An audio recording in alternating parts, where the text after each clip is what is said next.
Papanga na nina tuna question selon débat moko to sai quelque part na ndeko moko.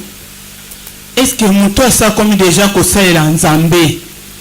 Amikuti sikoyo ndengo zolo ba ke soki okoti na masu ezokende mbandaka yo kanisi ezokende ta mususu côté mususu chefwa suka lokwa masu on eza direction ke de kuna ekende kamba ndaka.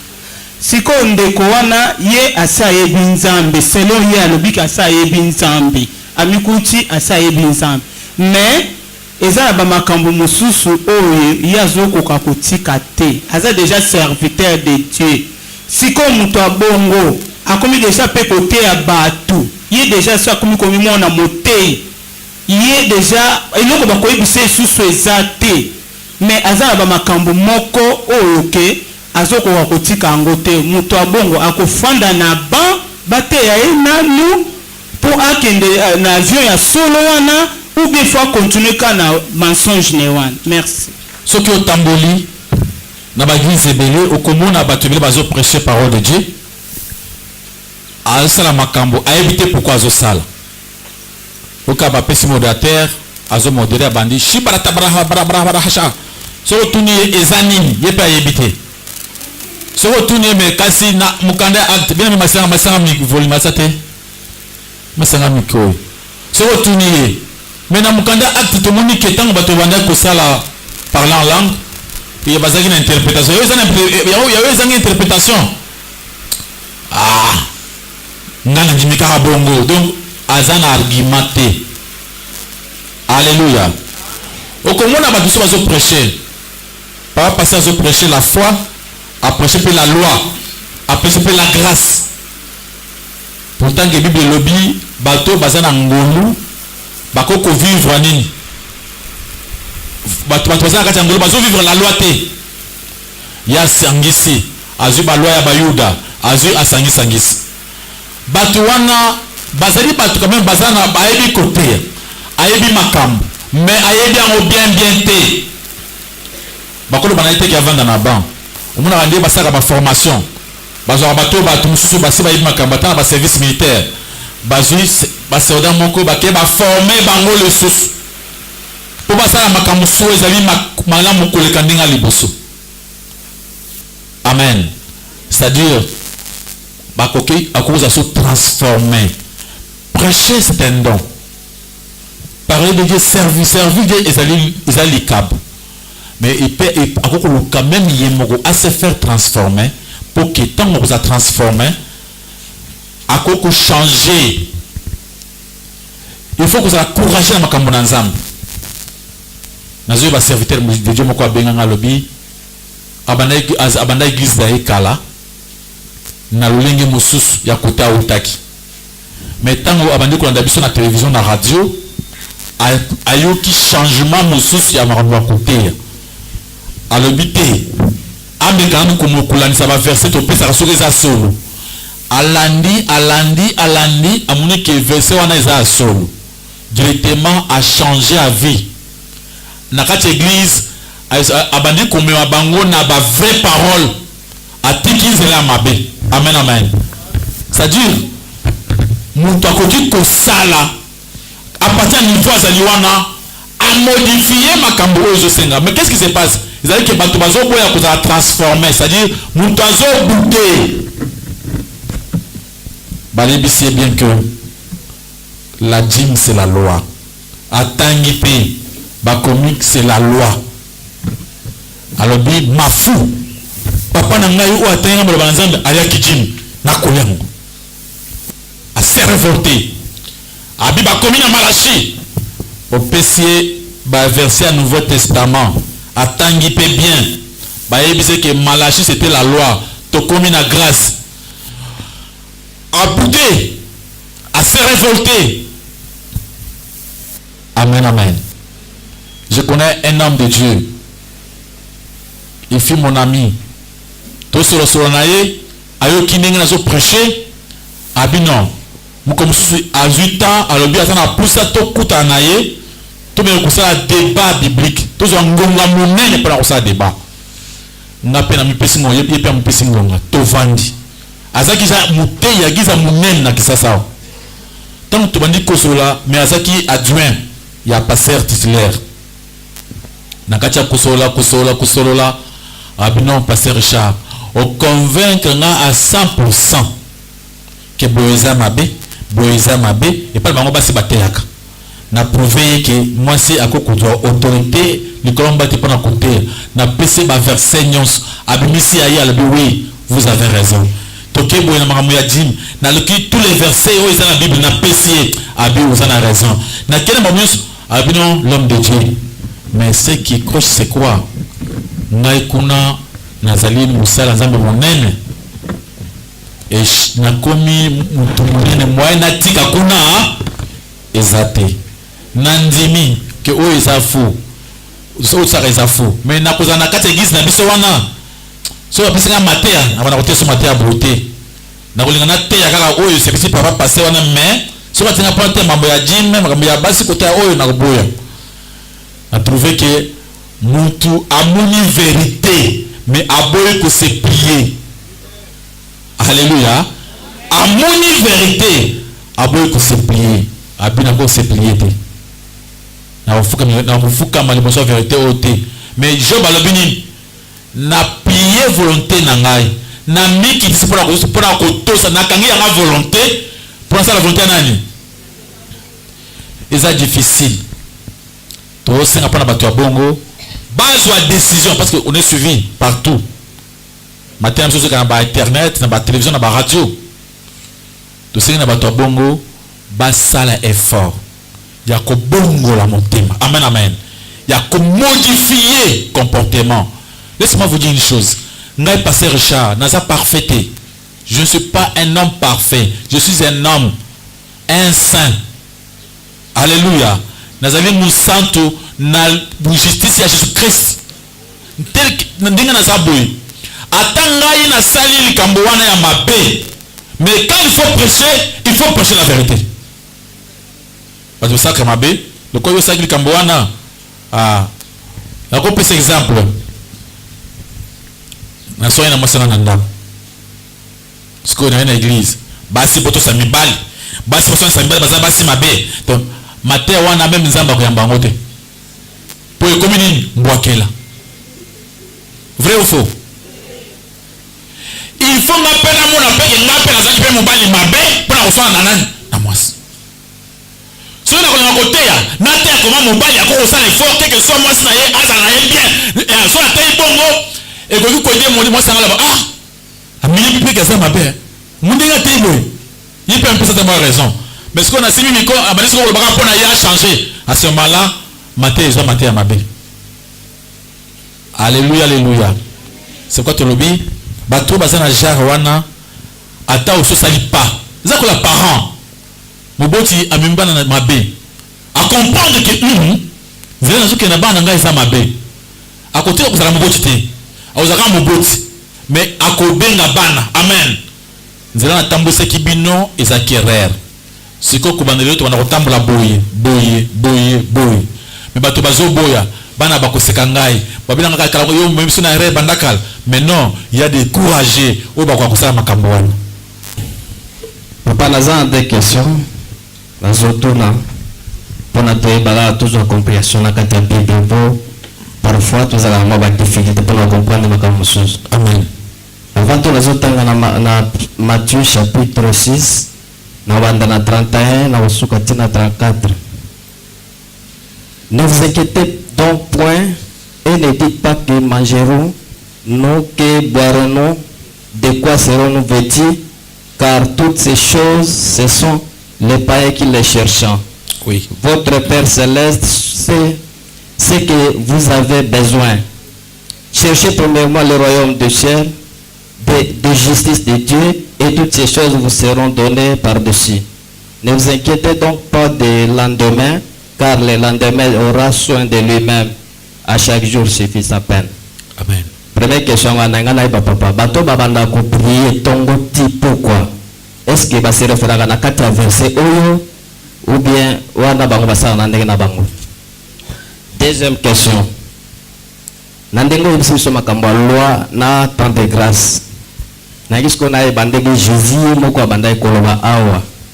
Jésus a dit dans Matthieu chapitre 5 verset 7, ne croyez pas que je suis venu pour abolir la loi ou les prophètes. Je suis venu non pour abolir mais pour accomplir, car je vous l'ai dit en vérité, tant que le ciel et la ne disparaîtra pas la loi un seul iota ou un seul trait de la lettre jusqu'à ce que tout soit arrivé. C'est-à-dire à reconnaître que loi la grâce et kotambola ensemble ou bien loi qui corrige tango to landaka n'attende. Merci beaucoup. Bapouana. Oui, ne vous inquiétez de rien. Komitungisate. Mais toutefois, c'est le cas volontaire, le cas royaume des cieux. Makambonyo sont des copains samelae. Mon tako comprendre que c'est le but komitungisate et pekisi musala. Non. Alléluia. Jésus-Christ c'est moko aye kosala musala avant de se mon côté. Il travaillait jour et nuit. Quand il finit, na famille na bango asali musani. Amen. Nzambe ato azwaki fufute atineri Yesu Masia aliaka gratuitement te po abotami na mokilité. Papa na ye azaki muto musala mabaya. Yesu azaki obligé kokende na zamba na Joseph bakati banzete ba mina mapeka baye basali. Aba azaki na atelier menuisier. Loka musala Yesu bana azaki menuisier. Musala bakiti ba mbetu ba armoire bien. Amen. Est-ce que vous croyez que yé moko un exemple nae à suivre et pas na bango mwana ya bitinda asaka musala asonga papa na ye na misala nyonso ko ka bavande beta basete ku na église pendant que na era prière. Jusque ça fait presque 30 ans. 35 ans garçon non? Tata mobimba kuta bali déjà ba musu ba même Canada na bango bazuba na 18 ans. Yeso ko dit 30 ans et papa boti a travaillé na papa naï. Amen. Après, na maloba naï a lobby, mon toiseau travaillé te asani. Aliate. A soulevé travail. Mais sans lobby, ne vous inquiétez de rien. Ce sont des gens qui travaillent. Des fois, ça ne croche pas. Abani kuchami tungis. On m'a dit simbate. Notre travail sur marché. Oui, il y a plus de travail tout ça, mais aussi simbate, hein. Ça travaille, ça les bateaux pèsent au côté, mais tu travailles quand même. Si on va dire comment tu sais, il vient de ça boy, ça les n'a $100. Bandana zo pour d'aller ça moi si pas les autres simbate. Souci wana, ne bazo ba komi tongisate. Yo continuer kaka. Kusala musana yo, continuer kaka kulinga makambo ya nzambe, nzamba ko récompenser yo. Ba pekisi muntu asala musala te et pas stress. Alors bi ba paye bango bazana inquiétude ya monene pour la kokaka mbongo.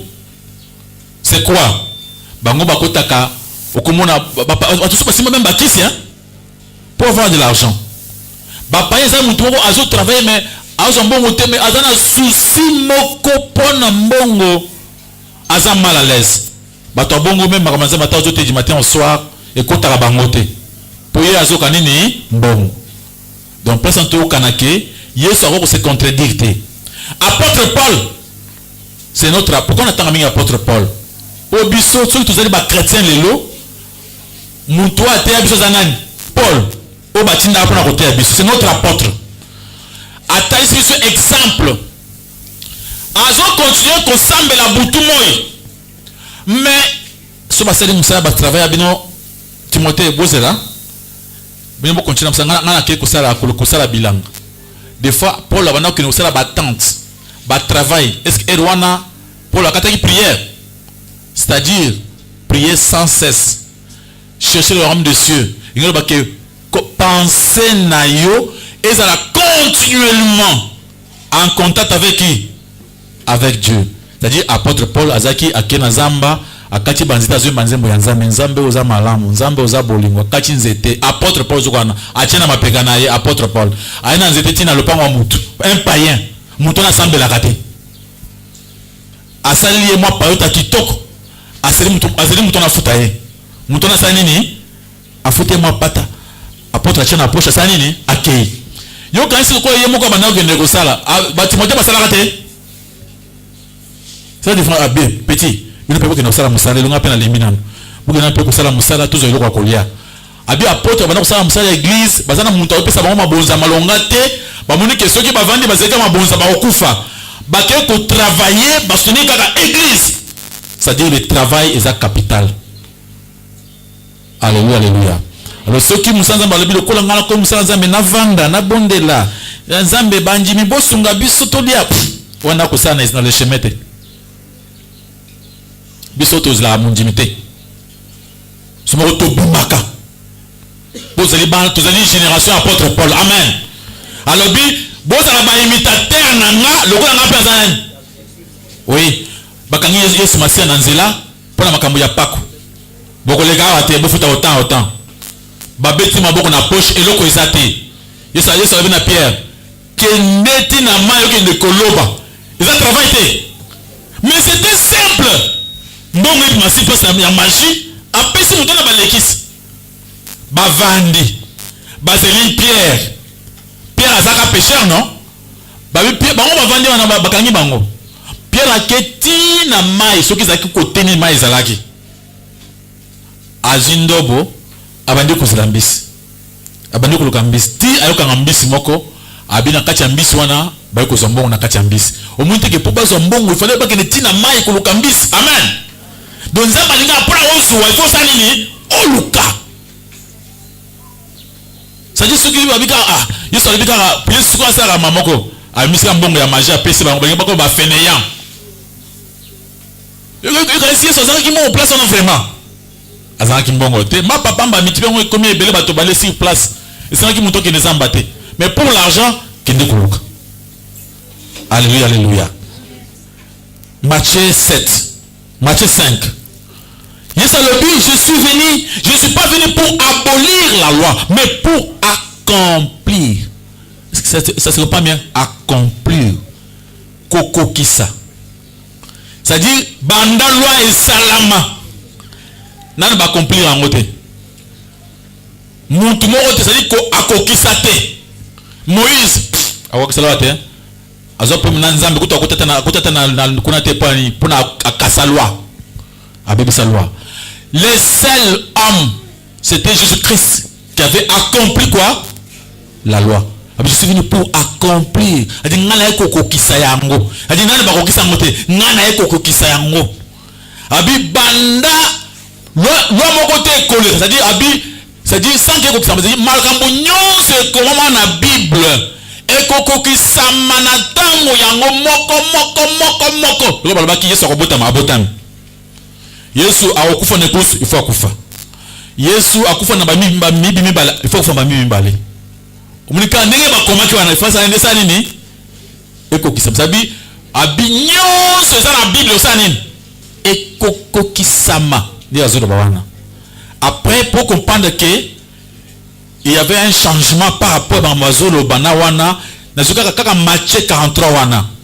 Soko pusika moi likolo wana Moïse soba ke boyoka ki boy na lobi boy boyoka ki boy na lobi boy tana 5 tina suka soko ko na 43 lobi boyoka ki baloba ki ke yina munguna zalabe mama na ndeko na pesa na kala loi loba ki yina munguna. C'est ça la loi ezoba boy yina munguna so muto abeto mbata moko beta emi balé. Donc ceux qui passaient à l'obit, tout comme la loi, il ne comprend même pas qu'est-ce que la loi. Loi et l'obit, un noir, bisso, au côté de l'Anzambete, ça les bandes. C'est la loi. C'est pourquoi apôtre Paul l'obit, loi wana, c'était qui par image. Aujourd'hui, tu as un accomplissement. C'est une loi, tu as un loi. L'obit, pesa jimine, ba Lévi. C'est bien écrit, pesa nani? Lévi. Kopesa congolais te. Même na Israël kaka, kopesa école musuka nani? Bon yo passer aux na loi ni. Tant yo muso te, ngai na comme il par spirituel, oui. Mais ce que na loi de sous, loi ibumi de sous. Donc au côté à Badim, il y a Kouzwa Jim, au commun na grâce. Parce qu'au côté à Boy Boy, au son de la loi, on dit que c'est un embrouillement. C'est pas ça sanguis. Amen, amen. C'est-à-dire, Zamba Lobby, celui qui s'attache, c'est Galates chapitre 5, c'est chapitre 3, verset 10. Celui qui s'attache aux œuvres de la loi est sous quoi? La malédiction. C'est la parole de Dieu. On a passé tant que ils ont makamboya ko baba memete. Pour dire que na kala loi le baki chaque fois pour exemple anima prière na yo il faut qu'on passe meme. Il faut qu'on passe en tabac. Ba pesa ka moko na tongo moko na pokwa. On a passé le bi, ça c'est la loi. Ça va qu'on passe dit. Ça c'est l'argent il faut me donner. Au moins que azo pour na biloko ezali important pour na ye. Alléluia, alléluia.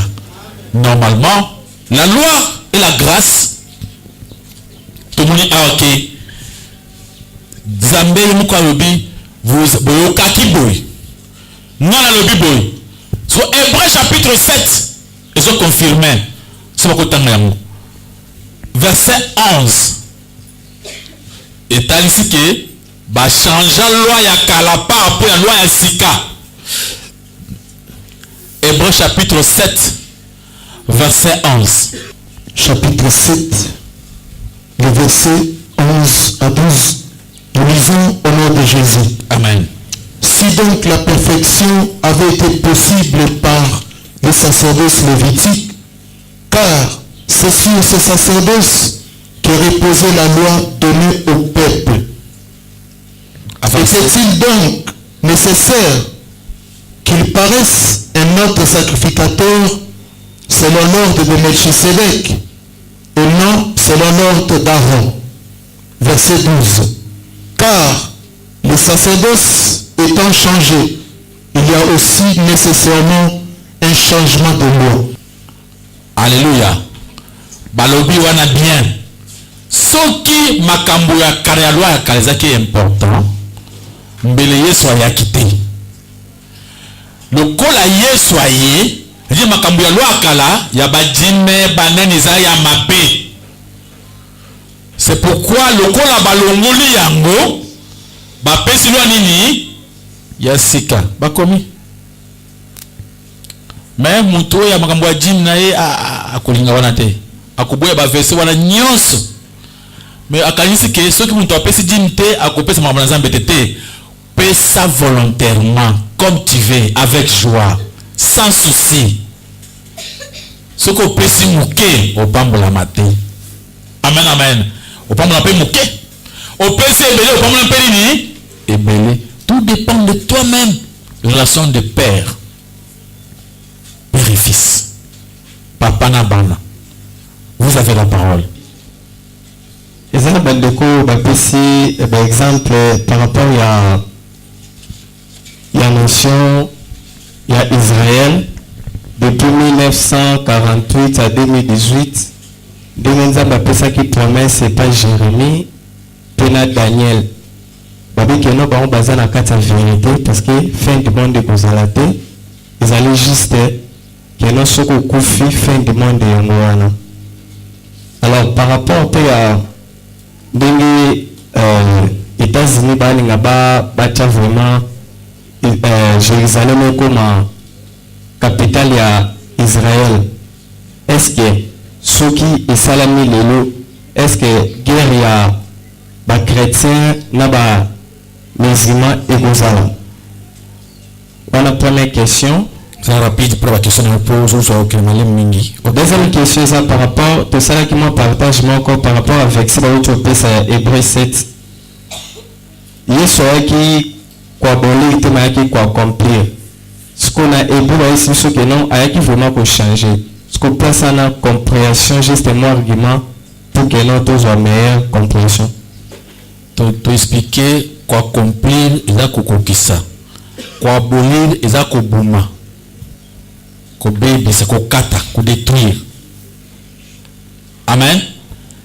Ceux qui ont besoin d'un dictionnaire, beaucoup de monde que abolir na accomplir ezamba mon besanini et que c'est ni. Yesu azoba bien naye koboma te mais naye kokokisa. C'est-à-dire si on a kokisa mambusa nini esili.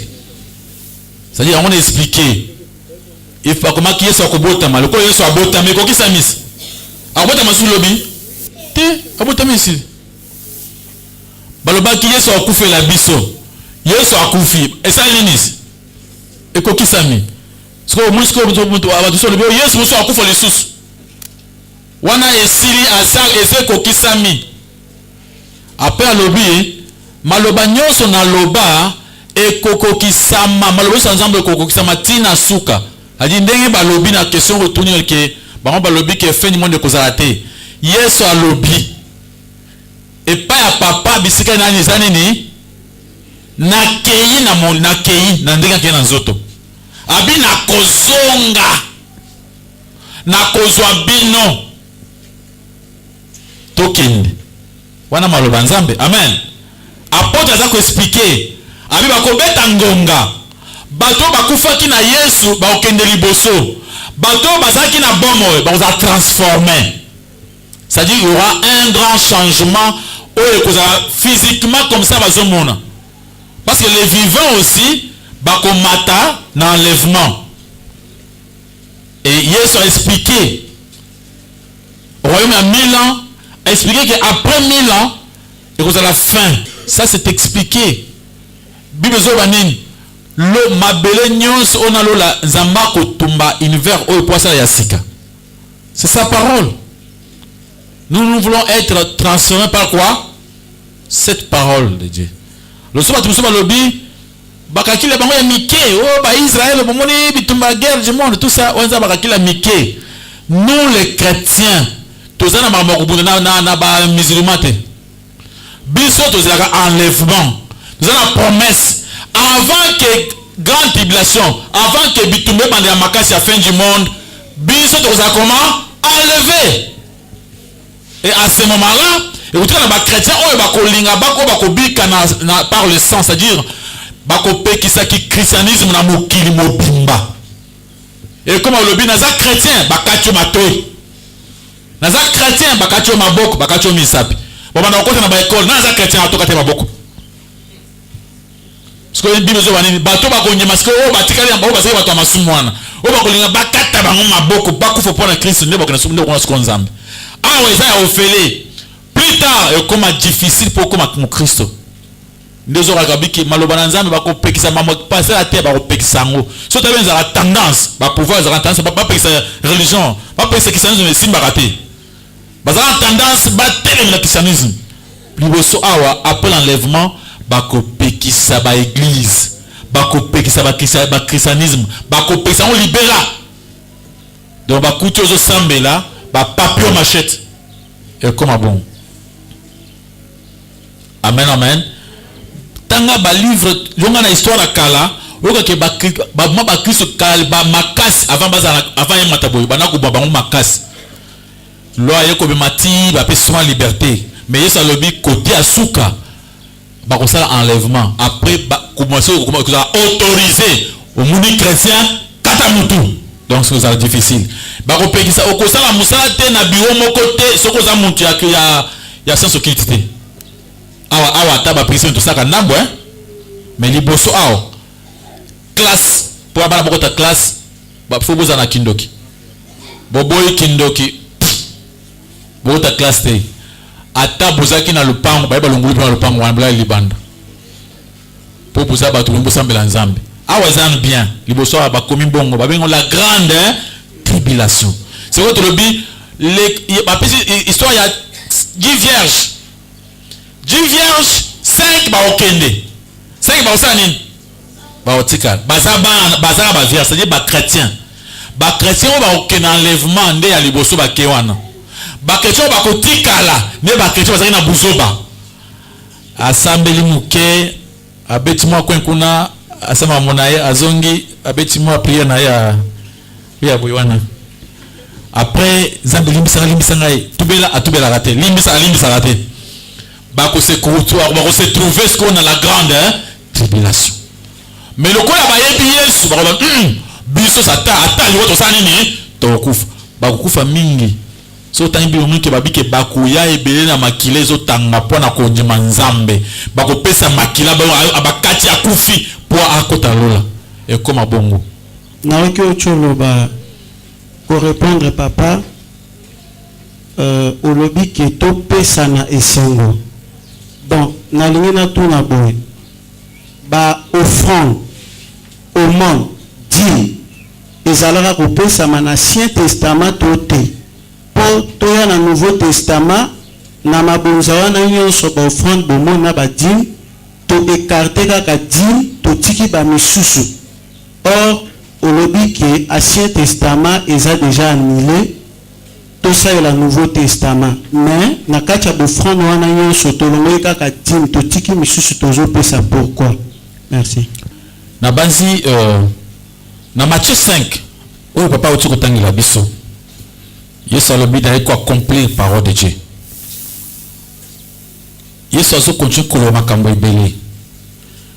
Na verset 43 alobi boyo kaki balobaki boyi.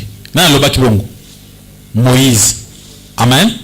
Moïse ayebisaki bino boyi. Mais ngai na lobi boyi. Changement. Bazo poser une question pour ma montagne de divorce. Balobi na bien. Moïse a commis la biso lettre.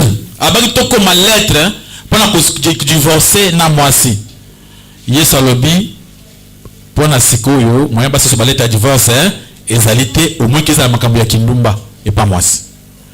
OK a changé. A changé. Bien mais autour pour na offrande.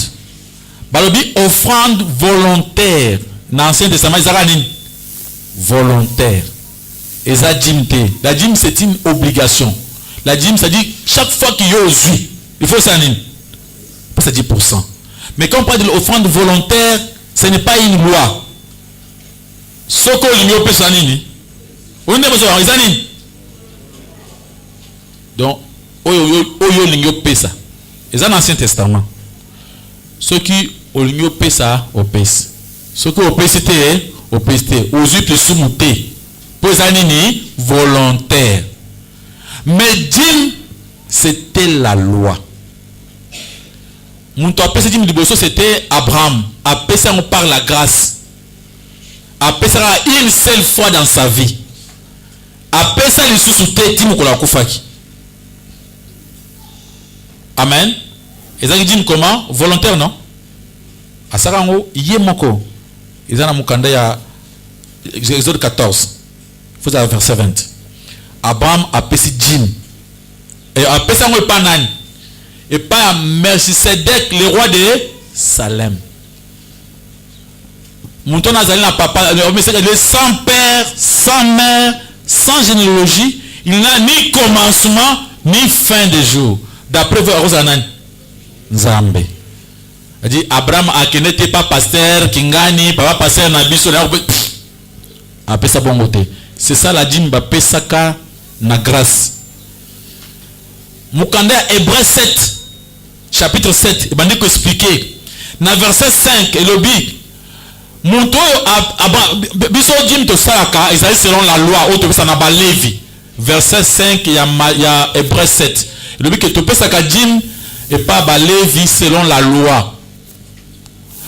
Na verset 8 balobi oyo Abraham apesaki aza muntu aviva aza muntu ya mokilité aza muntu akufaka te mais biso topesaka dîme na bato bakufaka nde na se balobi lokola ba changer sacerdoce wana nécessairement il y a un changement de loi, c'est-à-dire ba changer loi wana ingelo banini makambo ya kopesa so dîme pa bato bakufaka ezate ce que dit mais quand il y a par la foi tu veux donner tu donnes, tu ne veux pas tu ne donnes pas, tu n'as pas péché. On pesa même au-delà aux alibres bien aimé ce qui pas pasteur aller à kadim que ko tourner une question oui mais comment aboya dîme eloko ba pesa ka basali na nzambe oui. C'est dans l'Ancien Testament, on a loi et zolo baboui. Il faut bapper sa dîme. Et pas nan, bapper sa pas ba Lévi. Il faut qu'on parle de qui est Lévi. Le fils d'Aaron. Ils avaient tribu à Israël, 12 tribus. Tribu moko na kombo ya Lévi. Il faut donner la dîme na ba Lévi. Mais c'est quoi yo? C'est ça la loi, non?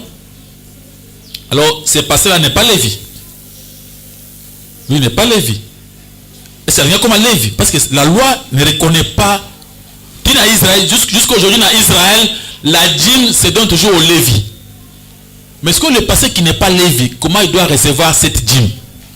Balamoko akobo ya pe. A auquel ce qu'on a dans le Nouveau Testament. Alors, but tous libre. Mais on est sur la grâce. Mais si on a la grâce, déjà, on peut s'aligner. Et koufi. Si on a la grâce, si on a l'Ancien Testament pour la recevoir dîme, on a compris sur le Nouveau Testament. Au moins, il parcourt passer la salle. Alors, il y a un Zambé. Tu comprends bien? Passer à Zongi dans l'Ancien Testament pour la recevoir dîme. Bah, casser dans l'Ancien Testament qui y a les motés. Bah, il n'y a pas de livre. À mon équipe, à côté de moi, il y a un Ancien Testament exaté. À sauter à côté du Nouveau Testament. En Jésus-Christ a commis moi à Abraham par la foi.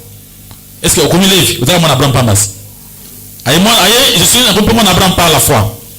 Le coup, il a commis mon Abraham par la foi. Parce que à quelque chose, dit Wana, oh, loin et péquissi, car Balek, Wana, l'Ancien Testament.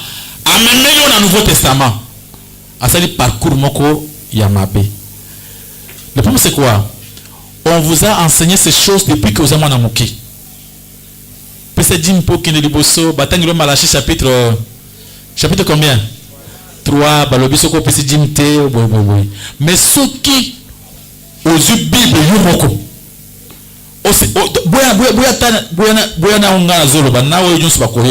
Pas seulement la Bible. C'est celle. Le bac est na boy na le connaissance on a zanango. N'ina tanga na ngamoko. Na comprendre makambo ya jima malam. Okoseka. Ah, l'homme de Dieu, Zaka pas zambongo na ye, maintenant que ça la biso boy pena zambongo na ye, okoseka siko. Parce que la dîme, selon la loi, ne se donne pas seulement au pasteur. D'Éternel et lobby, il faut couper cette dîme na babola.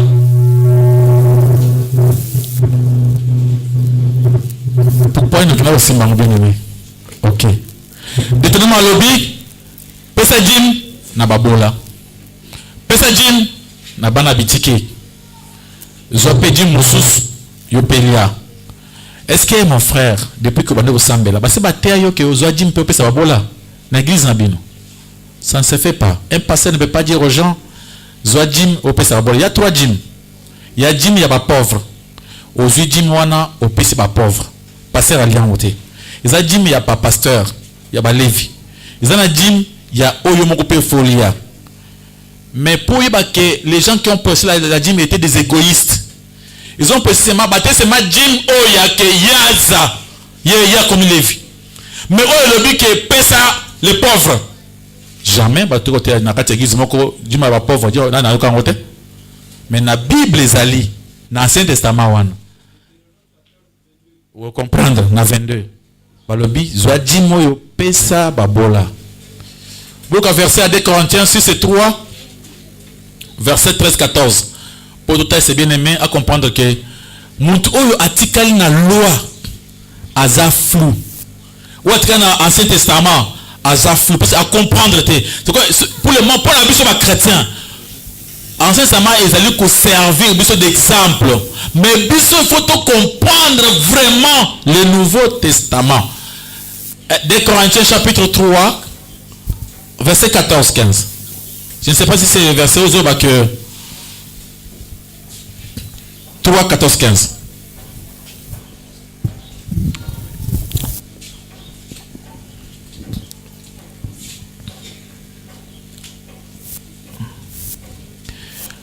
Aux yeux en 2 Corinthiens chapitre 3 verset. Ok.